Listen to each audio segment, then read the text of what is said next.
your AC randomly turns off, and most people ignore the warning until the whole system dies. If your AC shuts off every few minutes, it's not normal, and it could turn into a costly repair. A clogged air filter blocks airflow, overheats the system, and forces your AC to shut itself down for protection. Replace the dirty filter with a clean one. Sometimes this simple fix solves everything instantly.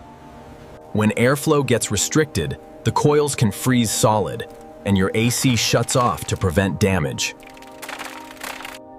If your thermostat sits near sunlight or heat, it can trick the AC into shutting off too early. A failing capacitor makes your AC struggle to start, then suddenly shut off again and again.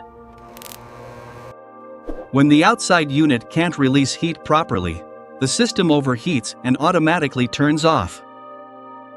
Turn off power first, then gently clean the outdoor coils to restore proper airflow. If refrigerant levels are low, your AC can freeze up, short cycle, and eventually stop cooling completely.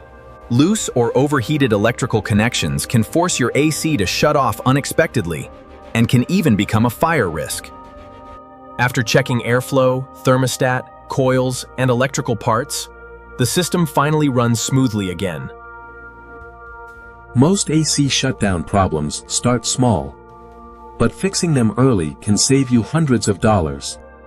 If this video helped you fix your AC, hit subscribe for more simple home repair tips that can save you time and money.